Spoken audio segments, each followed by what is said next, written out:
চমকপ্রদ আর অবিশ্বাস্য এক ইতিহাসের সাক্ষী হবার সুযোগ এসেছিল হামজা চৌধুরীর সামনে। ইংল্যান্ডের যুব দলের হয়ে ঝড় তোলার পর বাংলাদেশি এই ফুটবলারের কাছে সুযোগ এসেছিল বার্সেলোনার জার্সিতে খেলার। এমনকি সুযোগ ছিল লিওনেল মেসির সাথে একই ড্রেসিং রুম শেয়ার করারও। এমনটাই জানিয়েছে বিশ্ববিখ্যাত ব্রিটিশ গণমাধ্যম দ্য সান। ইংলিশ গণমাধ্যমটির রিপোর্টে বার্সেলোনাতে সুযোগ পাওয়া সহ আরো যা যা উঠে এসেছে নতুন করে তাই জানবো প্রতিবেদনে।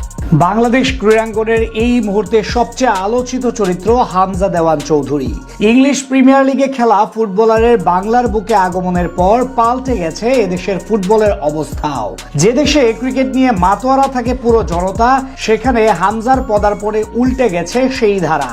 গোটা দেশের এখন কেবল উচ্চারিত হচ্ছে হামজা হামজা জয়ধ্বনি। তাকে ঘিরে এখন কেবল দেশে নয় পুরো বিশ্ব জুড়েই চলছে মাতামাতি। এই যেমন ব্রিটিশ গণমাধ্যম দ্য সান প্রকাশ করেছে হামজা চৌধুরীর পুরনো সাক্ষাৎকার, যেখানে উঠে এসেছে না জানা অনেক তথ্য, যার মধ্যে অন্যতম লিওনেল মেসির সাবেক ক্লাবে হামজা চৌধুরীর ডাক পাওয়া।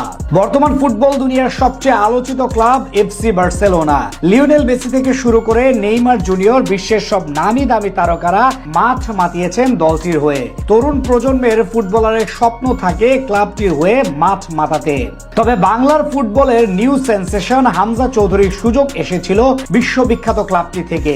এমনই এক খবর প্রকাশ করেছে ব্রিটিশ সংবাদ মাধ্যম দ্য সান। বর্তমানে শেফিল্ড ইউনাইটেডে খেলা এই তারকার দিকে শুরু থেকে নজর ছিল এফসি বার্সেলোনার। ইংল্যান্ডের যুব দলের হয়ে খেলার সময় এসেছিল এমন প্রস্তাব, যদিও শেষ পর্যন্ত আর ক্লাবটিতে খেলা হয়নি তার। একবার কল্পনা করুন, তখন ক্লাবটিতে গেলে লিওনেল মেসির সাথে একই দলের হয়ে খেলতেন বাংলার ফুটবলের রাজপুত্র। মেসির সাথে না খেললেও দুনিয়ায় সেরা সেরা তারকাদের সাথে ড্রেসিং রুম শেয়ার করেছেন তিনি। ইংল্যান্ডের জাতীয় দলের হয়ে খেলা ফিল ফোর্ডেনের সাথে ছিলেন ইংল্যান্ডের যুব দলে। ক্লাব ক্যারিয়ারে নিজের সেরা সময় কাটিয়েছেন লেস্টার সিটির হয়ে। জেমি ভার্ডি, রিয়াদ মাহরাজের সাথে নিয়ে জিতেছে এফএ কাপের শিরোপা, সেই সাথে একবার জিতেছেন কমিউনিটি শিল্ড।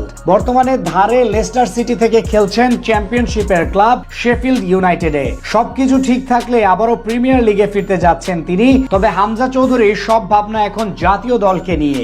ইংল্যান্ডের বয়সভিত্তিক দলের হয়ে রাজ করলেও কখনোই জাতীয় দলের হয়ে প্রতিনিধিত্ব করা হয়নি তার। 25শে মার্চ ভারতের বিপক্ষে ম্যাচ দিয়েই লাল সবুজের জার্সিতে অভিষেক ঘটবে প্রিমিয়ার লিগে খেলা ফুটবলারের। হামজাকে জাতীয়